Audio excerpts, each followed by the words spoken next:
Welcome, everybody. It's time once again for the next chapter with Charlie Hedges as he explores turning the page on his life and yours. Hey, Charlie. Hi, Paul. It's good to be here once again this week doing one of my very favorite things, interviewing friends, old and new. And today we have an old friend.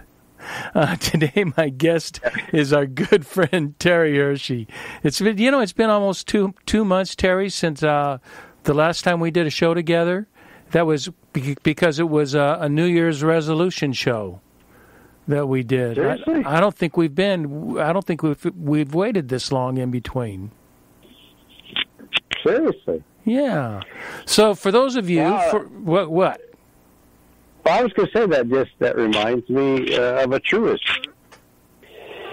A truism is that when you're young and you drop something, you lean down and pick it up. But when you get older and you drop something, you look at it for a while and contemplate, do I really need this anymore?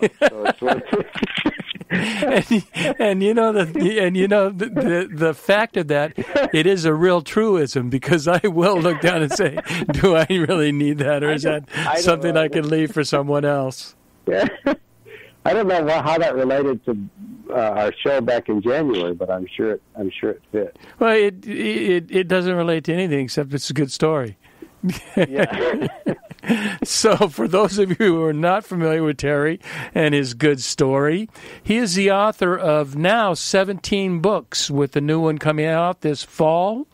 He's a sought-after public speaker, award-winning landscape architect of English country gardens, a mentor to many, and the most comfortably introverted man I know. I like that, comfortably introverted. Do you like that? I actually do. That's a great phrase. Yeah, that's for your eulogy. I'm working on it now. Yeah, comfortably introverted. I like that. Yeah. So today, Terry and I plan to talk about what I'm referring to as one of the fastest growing phobias in the United States, and it's being called FOMO, or the fear of missing out. And I think what we'll do is get right into the topic, bring on Hersh, and chat about the fear of missing out. Yo, Hersh, what's up, amigo? Yeah, I'm ready. Hang on, let me check my email while we're doing this. Okay. That's good. Because you don't want to miss out on what's coming.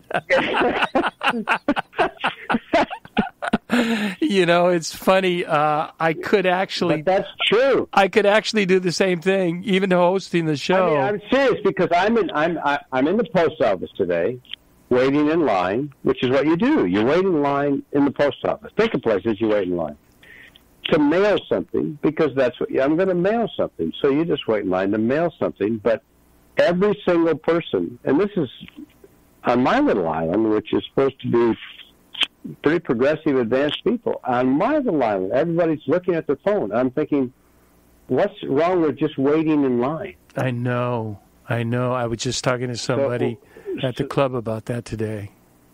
So now I have to get something done while I'm waiting in line? I don't get that part, really. Yeah, well, how about the waiting in lines where there's televisions?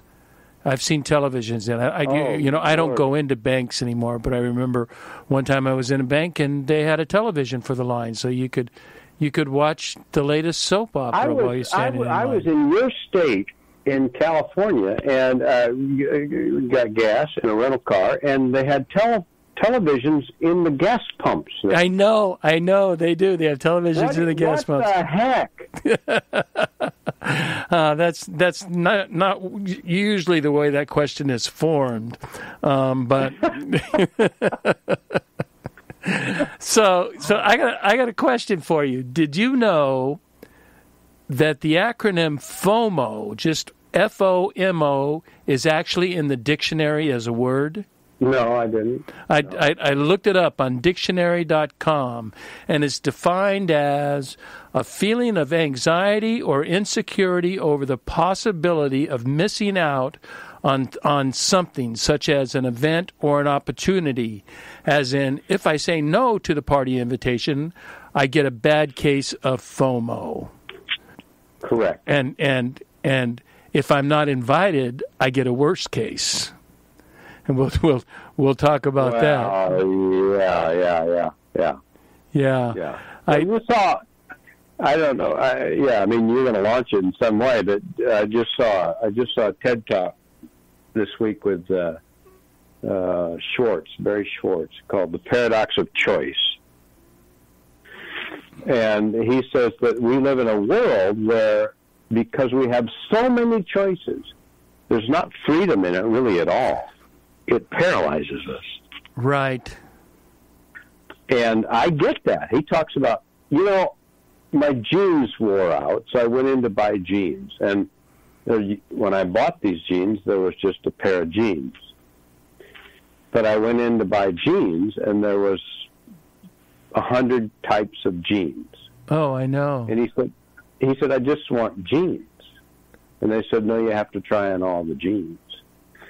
And he said, when I just had one pair of jeans, I was content with the fact that they weren't perfect jeans, but they were jeans. But now that I had 100 choices or whatever, I had to try them all on, and I found some that, by God, they were great jeans, but they weren't quite perfect. And he said, at the end, I walked out after having more choices than ever, less satisfied than I was with my imperfect jeans last time. and without buying any new jeans? No, he had to buy the jeans, but the point is, in other words, there was nothing satisfying about having 100 choices. Oh, I know. Remember the days it was Cheerios and cornflakes, and that was it. That was all that was in the aisle. I went in. This is a true story. I went in because I like Triscuits, to buy Triscuits. There's like 12 choices of Triscuits. No. All I wanted was Triscuits. the yellow box. The yellow box. Yeah, but that's the fear of missing out. In other words, they give you all these choices because just in case, there's something better for you. So you can't walk out satisfied knowing that you missed out on something, and you might not have made the right choice. But you know what? That's an interesting sentence that you say it that way, because see, it's not really that's true. It's about making a correct choice or an appropriate choice rather than simply being content. Yes, that's crazy. That's crazy. So I'm thinking as I was preparing this, I was thinking FOMO, FOMO. But then I'm thinking about you and me and all our other introverted friends. We have a different acronym that's TGIMO. Yeah. Thank God I'm missing out. Because I don't want to be involved. Yeah. Well, it's an interesting thing that we're being. The fascinating thing about all the tech companies coming under sort of scrutiny is the fact that and they're very blunt about the fact that the programming for social media is to addict you. Right. It is, and we're wired that way, and when that happens, you're not completely satisfied. And by satisfied, I mean you can't come to a resting point. Never. And say, I am here now. Right. I'm I don't remember who said it, but be here when you're here. Like wherever you are, be there. Yeah, mama, listen to me, but this time with your eyes. In other words, be here. Right. And as when you're addicted, you're not there. It's hard to be there because there's one. It's just because I want to read quickly what is going on, and then move on. Because you know what, directly tied into what you're saying, or maybe exactly what you're saying. As I was reading up on this on this subject, I discovered that fear of missing out is believed to be a strong driver for those who are addicted to social media, which leads to what is called pathological internet use. Pathological internet use. But Wow. as you said, social media is designed to make you addicted and to make you pathological. So, I know the people that live on social media. They spend, I have a friend who's sending a post. I don't know how I get it, but I get a post, 2 posts a day on Facebook. And, Facebook is just for old people now. The kids don't use it. But does 2 posts a day and, sends me a picture of his backyard. And I'm thinking, cool. So what you're telling me is if it's for old people, then Facebook is for me, is what you're saying. Yeah. Except I think it's a little bit over your head technically. I'm really not quite so sure your Luddite self could manage your way through it. Yeah, I have a Facebook page, and a business page or a personal page? No, a business page. And I post my Sabbath moment, which is my blog, and then I post a sort of a inspirational quote. But it's the thing. Fear of missing out thing is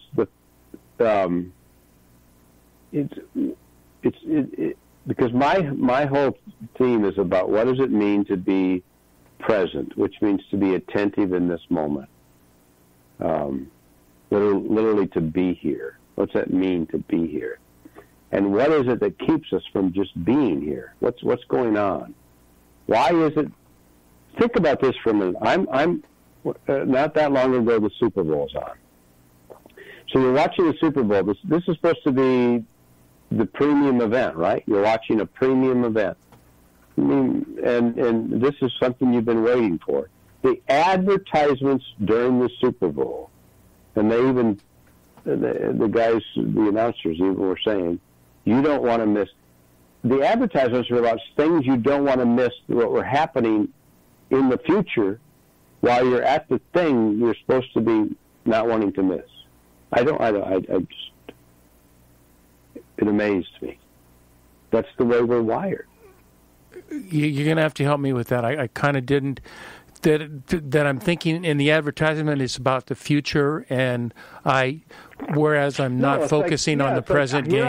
Here I am at the event I have been waiting to be at. The event I've been waiting to be at, and the advertisement I'm supposed to watch is, you don't want to miss what's coming ahead at this thing. Make sure you don't miss this. Right. And I'm thinking, wait a minute, I'm at the thing I didn't want to miss. Why do I want to focus on this next thing I don't want to miss when I'm at the thing I didn't want to miss? Yeah, that's a great observation. I was thinking as I was pondering this, it really is kind of a complex subject, and I was thinking, there's FOMO light maybe, and FOMO pathological. And I'm thinking FOMO light in this way. And tell me if you think this is FOMO light or if this is FOMO pathological. And it's a common problem for travelers, especially foreign international travelers. And there is this uneasy feeling that you get if you don't see all the pertinent sites of the trip that you were supposed to enjoy, and somehow your trip is incomplete if you don't see it. Now, so as an example, I'm thinking of like Paris, and what is it? And I came up with 4 things. You got to see the Eiffel Tower, the Louvre, the Notre Dame, and the Palais de Versailles. There's others that you could add to that.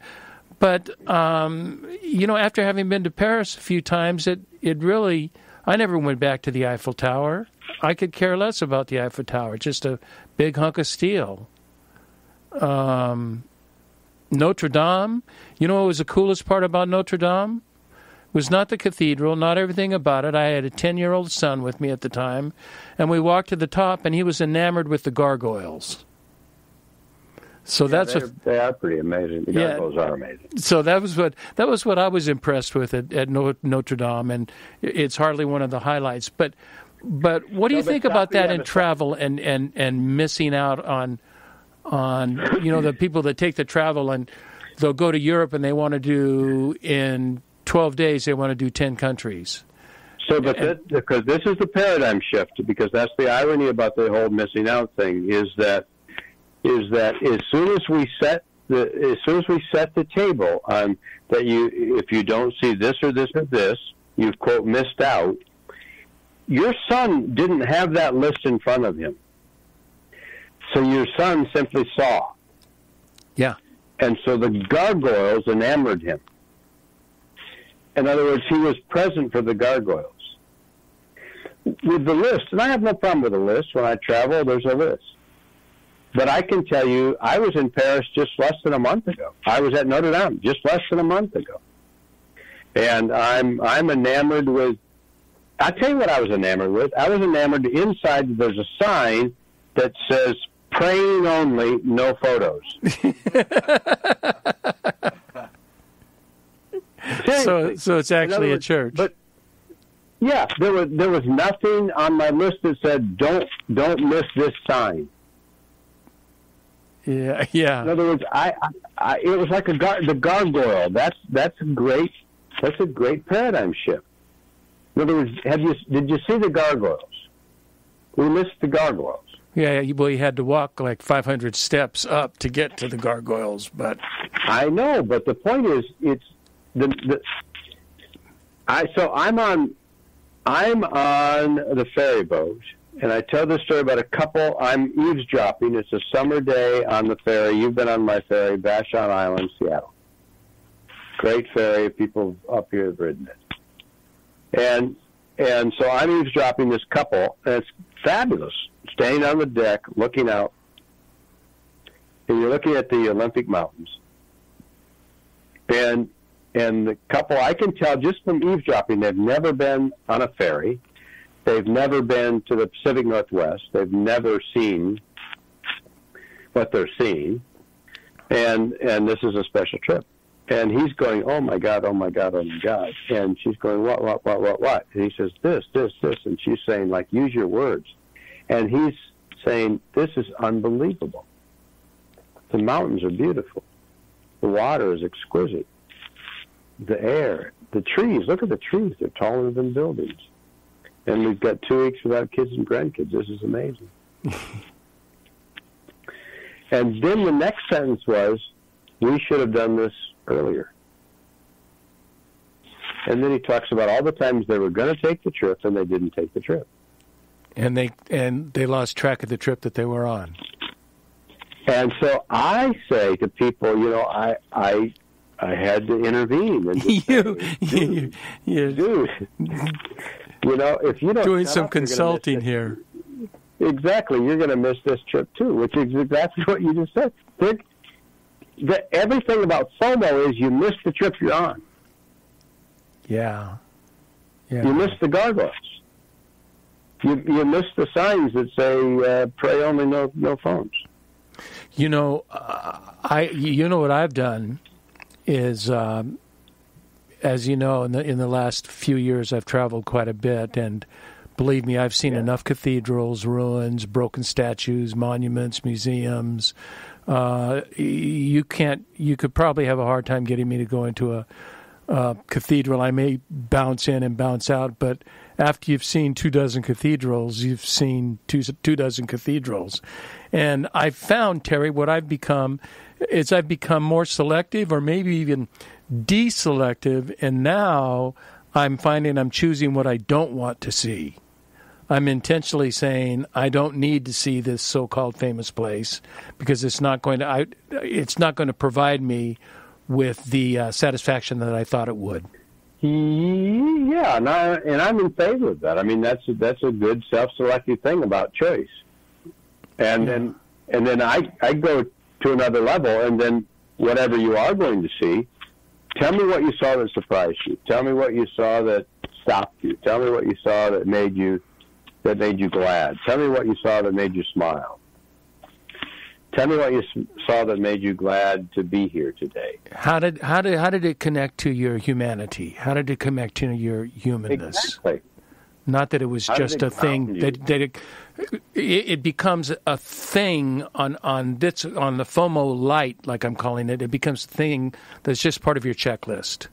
Check, check, check, check. So that way, when you go home, you've seen the Eiffel Tower. Yeah, been there. Yeah, you've seen the Louvre. Yeah, been there. Know that, and after you've done it a few times, it doesn't mean that much. But that is FOMO light. I want to talk about the fear of missing out on something that I think is much deeper. My producer is saying, because since I'm switching tracks right now, that now is the time for us to take a break.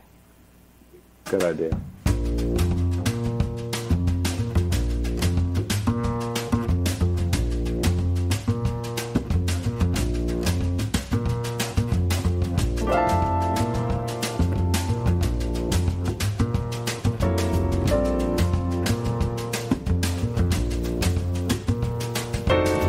Hi, this is Charlie Hedges with the next chapter with Charlie, and we are having a discussion about the fear of missing out with our good friend Terry Hershey, and we just got through talking about FOMO, or the fear of missing out, FOMO light. I think it goes much deeper, and I've read some of the things that you've written, Terry, and I think you feel it goes much deeper, and there is this sort of sense of missing out, in the social media and in parties or in get-togethers. There's sort of a feeling that we're missing out on a basic human need of the need for connectedness. And so how much of FOMO is based on a perception that our needs are not being met, that it's not just that I didn't get to see something, but there's a deep need inside of me that is not getting addressed and met. Does that make sense, what I just asked? Yeah, sort of. In other words, you don't think it's being addressed. Well, I don't know. I don't know how much of FOMO, how much of FOMO has to do with our basic human needs of self-esteem and connectedness. Yes, and the assumption is that I need something to make me okay. To make me what? Okay. Yes. And I say that's not true. So it's not. So being okay is not an external factor as much as it's an internal factor. Is that what you're saying? That's exactly what I'm saying. So, what kinds of things internally are you talking about? You wrote. Let me read something that I wrote that I read that you wrote. That I read that you wrote, is that we listen to our inner voices that keep our lives small. We live stuck. And I was wondering what does that have to do with what you're talking about here? Yeah. Yeah. By small, that means that I'm not content unless I have someone else to validate me. And if that's the case, and to someone else, or to some list that I check off, or to some other achievement that I have, and as long as that's there, that's the FOMO at your next level. Right. As long as that's there, then it's like, dude, you want to say to me, I want to say to the person just like on the boat, dude, you've already got the capacity to give and to contribute. So, see, as long as my mind is on that other stuff that need to make me okay, then I don't have the wherewithal to give from who I am now. So I'm. Yeah, go ahead. No, go ahead. Well, I was going to tell a story. Oh, well, tell a story. I'm in the mood for a story. Yeah, so my friend Tim Hansel wrote a book on parenting. He's got 2 boys, and he says to his boys, how do you know Dad loves you? And, he was looking for some great stories here. And he thought they'd say, Dad, remember when you took us to Disney World, like for 10 days? And they didn't say that. So he knew he wasted all that money. And then he thought they'd say, Dad, remember Christmas? And brought us all that stuff. And they didn't say that either. And they said, Dad, we know you love us when you wrestle with us. Yeah. And he remembered 2 times he'd come home. He was hungry, he was tired, he was late, he didn't care. And these urchins are jerking on his pants. So he rolled with them on the floor toward the kitchen just to get him out of his way. And in the middle of that very ordinary, very boring, very mundane event, real life was happening. So that, I mean, that's where the pathological part is that in the most extraordinary, ordinary events, real life is happening. And here's what, back to your question is, as long as I'm focused on that other stuff, the Disneylands and the Christmases, I mitigate my capacity to be a wrestler, my capacity to be present for my children, my capacity to be present for my friends and my colleagues and my clients.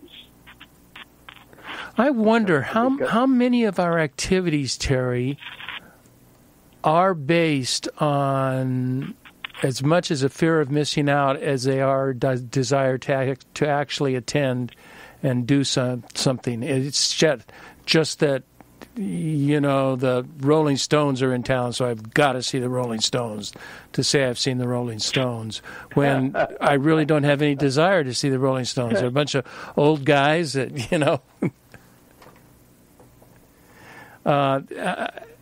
It really is an insidious and true fear, and I think you really nailed on something when you talked about advertising and the number of products. It is a built-in system to build within us to attack this basic need of the fear of missing out, and with that, by missing out, I walk away somehow feeling less than or not good enough, or that I didn't have the wisdom to make the right purchase. It's interesting. It's fundamental to our system. It's fundamental to Madison Avenue system, is that I will buy something because I feel like I'm less than without it. Or less than, or unfortunately not equal to. You know, it's the old keeping up with the Joneses sort of thing. Yeah, that's actually a good phrase. Yeah, that's a good way to rephrase it. But what is it? I mean, do I need? That's like, you know, my getting. I need to look down and ask, do I really need to bend down and pick this up? or you get a little bit older and you need to squat because bending down is too dangerous. You may fall over. Call my children over. I know he's young. He's 50, but still he might be able to bend down. So what's a good way that we could suggest? How do you frame your paradigm or your mindset that you just don't worry about missing out? Because one of the things that's happening to me, you know, I'm going through some there are turning out to be some significant life changes as I grow older, and you and I have talked about that, you know, the second half of life, and talked about the different variances within that. And I really don't have a fear of missing out. I really don't have a feeling that I need to do anything other than what gives me a sense of fulfillment or a sense of awe and wonder. Those, you know, I'm driven by that. I'm not driven by what other people think or don't think. I used to be, but as I get older, do you think age can have an impact on that? Oh, there's absolutely no doubt about that. In fact, I mean, because people are, I mean, it happens in, you know, people call it the second half of life or whatever, but you start to realize, you know what, I only have so much energy to keep track of something. Let me keep track of the things that really matter. And and I say that, I mean, going back to people, you know, good in your family life, your relational life, and or your business life, how seldom, I mean, how often, seldom, that was a Freudian slip there, but literally, how often do we stop and just, are we grateful for wrestling times, for things that we notice, for the gargoyles in your son's inference, for the times when we see something and we're present and we're grateful, and we're grounded, and we're there, and it matters. Because very often, I've been in so many meetings, and this is going to business now, and I've been in so many meetings, and we're so focused on what yet has to be done and what needs to be done and what's around the corner that we don't ground us with what has just happened with us as a team. Oh, absolutely. Yeah. I mean, I go through it with the NGO, with the nonprofit that I work with, is that we're always thinking, how do we get better fundraising so we can do more, so we can have more impact? And I am of the opposite focus. I've taken over operations because I think we're just doing a wonderful job right now, and I want to be involved with the people in Uganda who are actually doing what we hope to do. And, you know, they're not thinking so much in the future. They're thinking, I got to get up today and I got to go out, and I've got to go out into the rural villages and teach or drill wells or repair wells. And yeah, it's just my way of perceiving things, Charlie. But that's so perfect. I mean, from our vantage point, someone from Uganda, from a village that gets up and they're not thinking, who do I need to text today so that I'm right, okay? Right. Yeah, they may have a telephone, but they don't have text. Yeah. Yeah, no, they're not. But I mean, and because my invitation with this is not to make people like, oh my God, but tell me where you celebrate being present. So for you, that really is the antidote to this FOMO, is to focus on the present and truly appreciate what you're experiencing at this moment. Yes. In other words, it's literally taking pauses. If it's the end of the day, fine. But throughout the day where you're going, okay, tell me, I need to have affirmation about what just happened. And so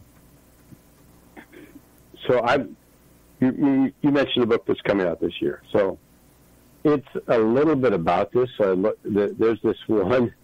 I was just literally reading this one chapter where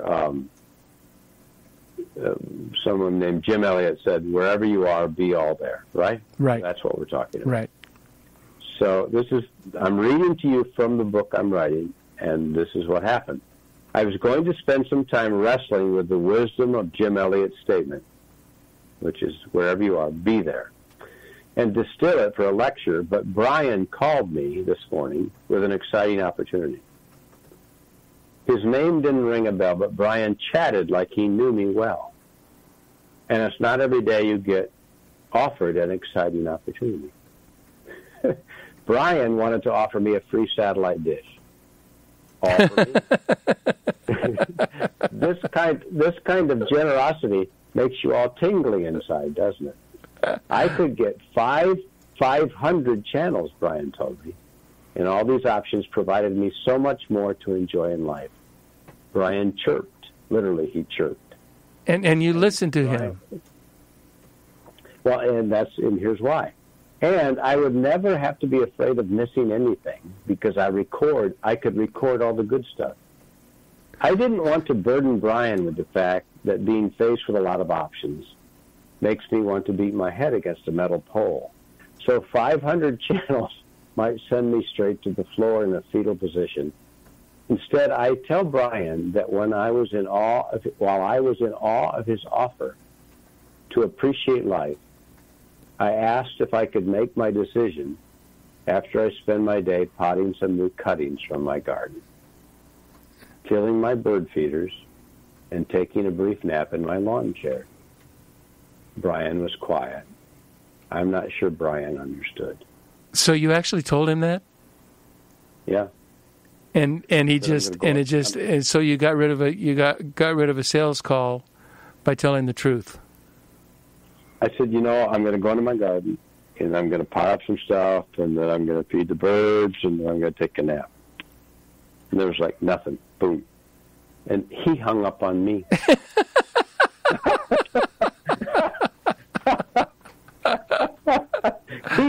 But you bring up a good point with the advertising, and you've mentioned it before. Advertisers and marketing people have discovered that if we can tap into this FOMO, into this fear of missing out, that I have to buy this or else I'm really missing out on the next big thing. The problem is, like you said, with choices, how do you know which is the next big thing? I notice it when I go to the pharmacy, and I may want to buy shaving cream or deodorant, and the choices, Terry, of deodorant are overwhelming. I have no idea, and then I know that I want to buy the old one that I always liked, but they don't carry that anymore because they carry the new brand. So I don't know. I have no idea what to buy, and it is quite frustrating. I know. I'm with you. I just think they should have a place in all pharmacies, just like a holding cell for people who are paralyzed by choices. So they just have, here's the best. Just these are the ones we at the drugstore prefer, or at the pharmacy prefer, and we just buy out of that list. Just say, I'm taking somebody else's view on it. So it's like going to Barnes and Nobles, and it's the employee's recommendation. Oh, okay, yeah. I'll take that book. I don't have to run around look at all the sales. Yeah. I mean, it's an interesting thing about, like that couple on the boat. I just wanted them to be in the trip they were on, not in the fear of missing out trip, and not in the fear of what they missed out before trip or any of the stuff. Yeah. Well, it's so difficult. The concept of being present is so difficult in our culture now. I mean, and you nailed it when you're talking about films at the gas station and all of our little social media toys, or our little phones or tablets or whatever, and just as you said, standing in line, everybody's on their phone. You're sitting and waiting at the dentist office, and everybody's looking at their phone. Yeah, Pascal said it many, many years ago that we're afraid of the empty space in our own room. That's what we're afraid of. We're afraid of the empty space. And why is that? And so that goes back to the whole thing between, because you alluded to it earlier with whether we felt enough. That's the whole thing about scarcity and sufficiency. I don't think I'm enough, so I have to fill the space. If I'm enough, think about it as a child. There's no fear of empty space. No. None at all. You find joy in whatever the empty space is and playing with whatever is there. Yeah. I just wrote about that. I wrote about it and then didn't publish it, but I did write about it and talking about how there was no missing out as a child because we played make believe. We didn't have anything to do. We just would play cowboys and get out there and do our sheriff thing, and we could do that for hours, literally. And without fear of missing out on some sort of activity or something else I was supposed to be doing. Think about that as a child. If someone said you realize if you just play that game, you're going to miss out on this. There's no concept. That's not even a paradigm. That's even in our. In other words, at some time, at some point in our development, that was taken away from us, the being present. Oh yeah, and it's unfortunately, I think it's being taken away earlier and earlier in childhood with the way we're working educational systems and at at kindergarten and first grade we're thinking about the high school courses. Yeah, absolutely. You know what university you're going to go to. And so my deal is to take people back to, okay, tell me about, don't tell me about down the road. Tell me about today. Tell me about where you were today and where you were alive today and where you were grounded today and where you were connected. Back to your thing about being connected. Where was that today? Just talk about that. And not just talk about it, celebrate it. Embrace it. Be grateful for it. But it's more. Oh, we've got 5 minutes left here. It's more difficult for some people. Let me close by bringing up this example, and it's in our realm that we've been talking about, but I'm moving a bit out of it, and I wonder what you think. I was speaking with the manager of. I have a writing spot that I go to before the show every Wednesday. And the manager of the place is a single woman, and she feels that she misses out on a lot of things because she's a single woman, and she fears how she would be perceived if she were to do something like go to dinner at a very nice restaurant by herself. And so she doesn't want that perception on her, so she feels she's missing out on a lot of things she would like to do, and she wants to make some corrections to that and go ahead and do it. She and I were talking about that. But what do you do when you're in a situation where you're damned if you do and you're damned if you don't? Oh. Yeah, I'm not a single woman, but I have dined alone many times.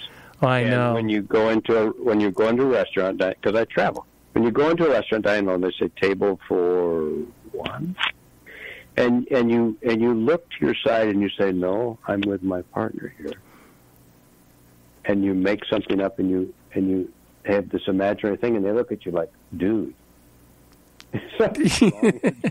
Yeah, I'm with somebody that doesn't eat and doesn't like to be seen. Well, it's the whole. The key there is the perception thing. Tell me why that perception is so powerful. That's what I would talk to anyone about. Tell me, why does that hold power? Why does that hold sway?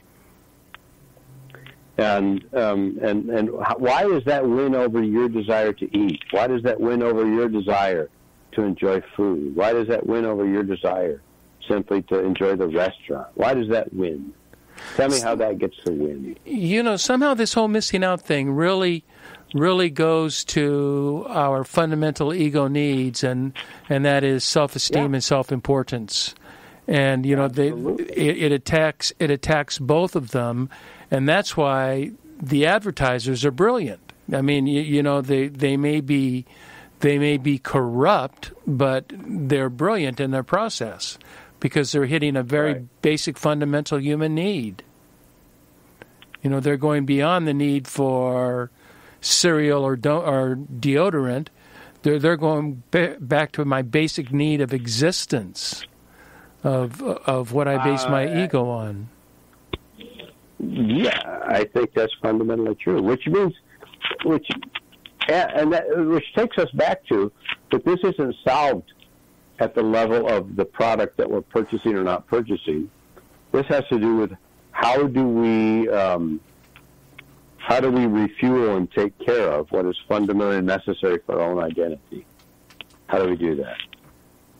Boy, I think that's the question we wrap it up with, because that is that's perfect. How do we deal with our fundamental identity without the acquisition of things or the attendance with other people, that we find it within ourselves, deep somewhere within ourselves, of are we doing 100%. Something like what you said, of awe and wonder, something about making an impact.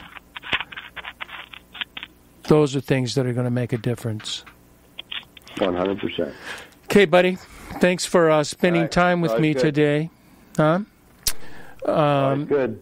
I want to encourage everyone who's listening to check out Terry's always inspirational post, The Sabbath Moment, or Sabbath Moment, not the Sabbath Moment, which can be found at terryhershey.com.